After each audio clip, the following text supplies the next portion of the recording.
Assalamualaikum warahmatullahi wabarakatuh. Baik, saya akan mempresentasikan hasil tugas besar perancangan tapak dan ruang luar.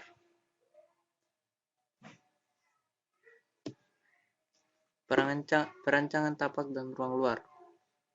Di sini saya akan menjelaskan bahwa saya sudah mensurvei, mengumpulkan data dan analisa tapak yang ada pada gambar ini. Di tengah-tengah di sini terlihat lokasi tapak Fakultas MIPA. Fakultas MIPA ini terbagi 4 view ya.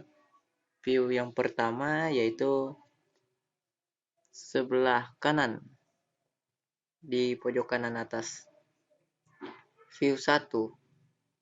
View ini terletak di arah utara Fakultas MIPA. Ini yang menjadi banyak permasalahan dan keluhan para mahasiswa dan dosen. Di mana lahan yang berada di utara atau di samping kanan Fakultas MIPA ini tidak ada tempat parkir. Ada 2 tempat parkir yang rencananya akan dibangun tempat parkir, tapi banyak perdebatan untuk memilih tempat parkir karena itulah menurut saya tempat yang cocok untuk dibuatkan tempat parkir yaitu di arah utara, dikarenakan tempat itu bagus dan begitu luas untuk pembuatan parkir mahasiswa dan dosen. Area rencana yang akan dibuat parkir di depan fakultas sampai samping kanan.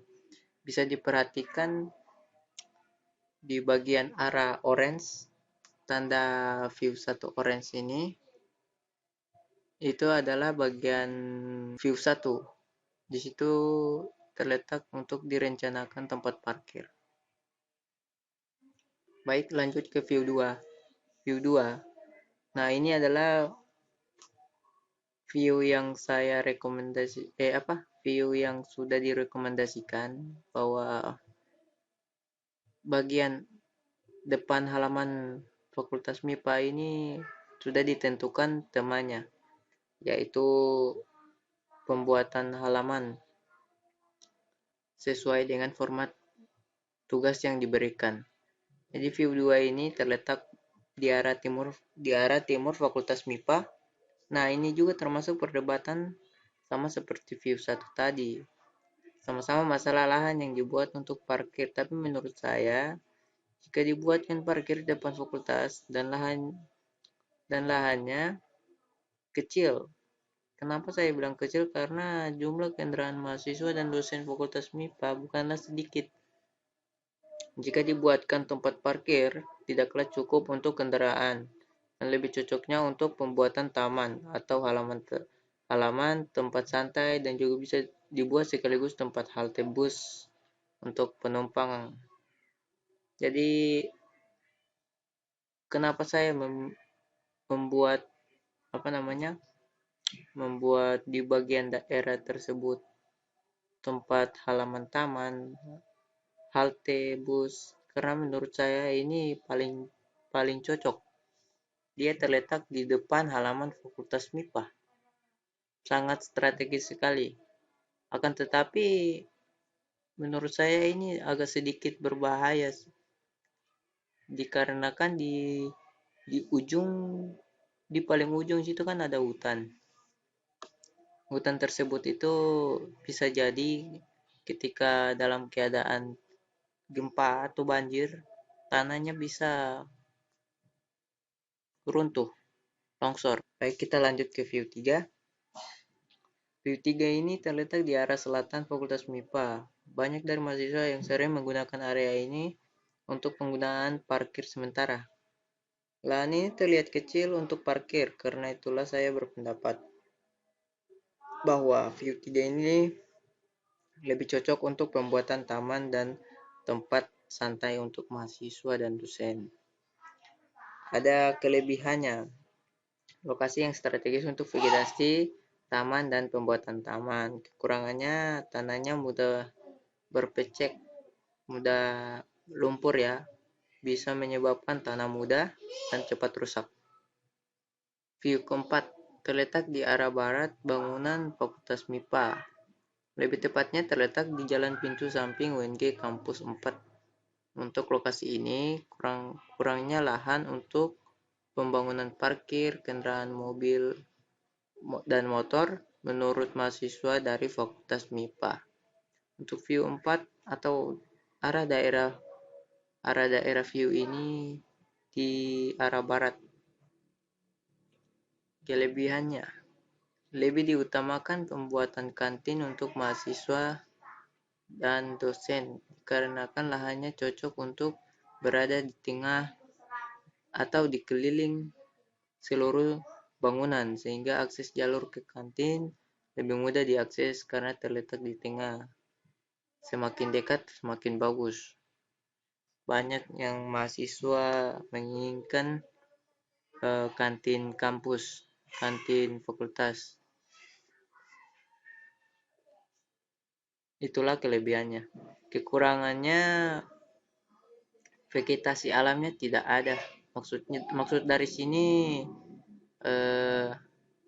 pohon-pohon, tanaman-tanamannya itu kurang. Karena apalagi dekat dengan jalan trans ya, jalan ya. Itu bisa menyebabkan kebisingan semakin kencang, semakin berisik. Baik, kita lanjut ke slide selanjutnya. Nah, ini slide selanjutnya. Pada gambar ini yaitu analisa klimatologi matahari. Nah, ini analisa saya nih. Orientasi matahari yang secara umum kita sudah tahu bahwa orientasi matahari itu memang selalu terbit dari timur tenggelam ke barat. Tapi yang perlu dianalisa di sini bukan matahari terbit dan tenggelam, yaitu fungsi orientasi matahari ke tapak tersebut. Ada beberapa hal yang mesti diperhatikan. Yang dimaksudkan fungsi orientasi matahari ini adalah penerapan cahayanya kepada tapak. Jadi itu ya, fungsi orientasi matahari ke tapak itu penerapan cahayanya. Yang pertama yaitu memanfaatkan sinar matahari terhadap bangunan dan lahan sangatlah penting. Contohnya penerapan bangunan terhadap ke arah timur sangatlah baik untuk bagian depan bangunan, karena biasanya banyak bangunan yang memiliki bukaan jendela dan ventilasi di bagian depan bangunan Fakultas MIPA. Ada juga di samping, akan tetapi manfaat pencahayaan alami ke dalam bangunan sedikit dibandingkan dengan depan dan belakang. Karena itulah sangat bagus untuk menempatkan bagian depan ke arah timur dan baik untuk manfaat kesehatan. Penerapan cahaya matahari dan juga cahayanya itu bisa masuk bukaan jendela ventilasi, bisa masuk ke dalam bangunan. Jadi seperti itulah. Dua, banyak hal yang kurang terhadap orientasi matahari untuk bangunan Fakultas MIPA, yaitu pertama, kelebihan bukaan jendela dan ventilasi yang membuat keadaan dalam ruangan membuat ruangan tersebut cepat panas. Jadi itu kelebihannya ya. Kekurangannya itu peneduh jendela. Jadi terlalu berlebihan banyak bukaan jendela dan ventilasi itu membuat cahaya masuk ke dalam ruangan itu cepat panas ya. Kalau untuk kekurangan peneduh jendelanya itu banyak bangunan yang kurang peneduh jendela. Karena itu saya merekomendasikan. Nah, seperti itulah analisa klimatologi matahari. Lanjut, konsep sirkulasi. Nah, ini sirkulasi manusia dan kendaraan.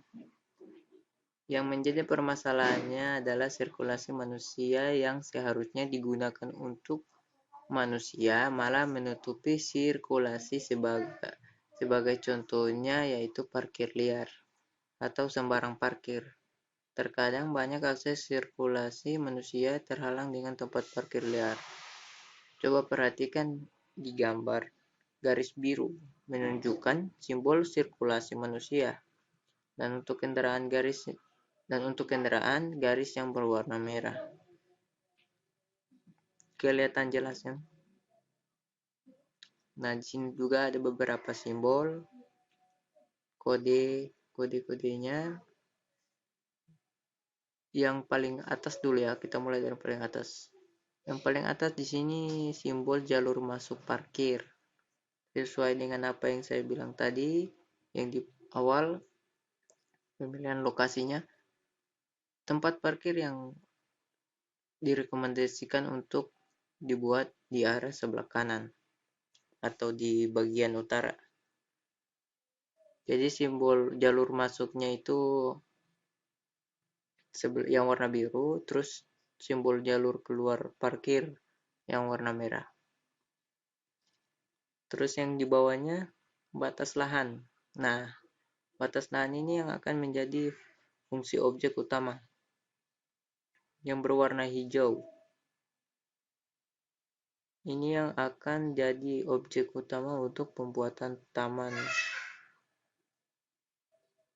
Simbol ini adalah lahan rencana ya, dibuatkan taman atau penghijauan dan halte bus.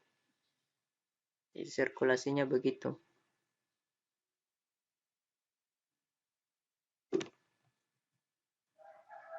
Konsep ruang terbuka. Konsep ruang terbuka yang saya ambil di Saitapak ini terletak pada bagian depan halaman Fakultas MIPA.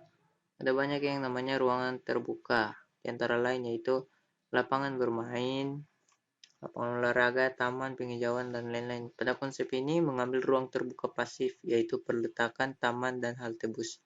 Posisi yang menghadap pada depan fakultas membuat tempat itu cocok karena di belakang lahan terdapat hutan pepohonan yang membuat wilayah itu terasa sejuk dan tenang. Jenis material alam yang digunakan pada taman ini adalah pertama palem putri, kedua pohon cemara kipas, ketiga tanaman pandan kipas. Nah, selanjutnya adalah konsep elemen-elemen ruang luar. Di konsep ini kan kita sudah bisa lihat yang mana terlihat jelas ya. Konsep ini bertujuan untuk menempatkan elemen-elemen pada sekitar bangunan yang mendukung atau sekitar tapaknya di daerah tapak. Nah, ini elemen-elemen ruang luarnya. Yang pertama, lampu jalan. Tentu lampu jalan ini sangat penting ya. Jadi saya membuat lampu jalan ini di sepanjang jalur kendaraan motor keluar masuk mahasiswa, yaitu di bagian depan Fakultas MIPA yang warna kuning dari ujung sampai di bawah Fakultas Teknik, dari pintu luar sampai Fakultas Teknik. Terus kedua taman. Kita bisa ketahui taman yang sudah direkomendasikan tadi adalah di depan Fakultas MIPA. Saya sudah menggambarnya tamannya, konsep-konsep atau rancangannya seperti itulah yang akan yang akan dijadikan taman. Terus keempat, tempat duduk. Tempat duduk di sini bisa kita lihat yang warna merah. Yang warna merah di bagian taman itu ada tempat duduk elemen-elemennya. Terus halte bus. Halte bus itu yang warna coklat di depan kursi tempat duduk yang warna merah. Yang warna merah di depannya itu ada simbol segi 4 2 bersusun, yaitu adalah halte bus. Keenam, kantin luar fakultas terdapat di tengah fakultas MIPA. Terus selanjutnya itu adalah taman. Nah, seperti itulah presentasi dari saya mengenai konsep-konsep perancangan tapak dan ruang luar. Sekian dari saya. Itulah presentasi perancangan tapak dan ruang luar. Terima kasih. Assalamualaikum warahmatullahi wabarakatuh.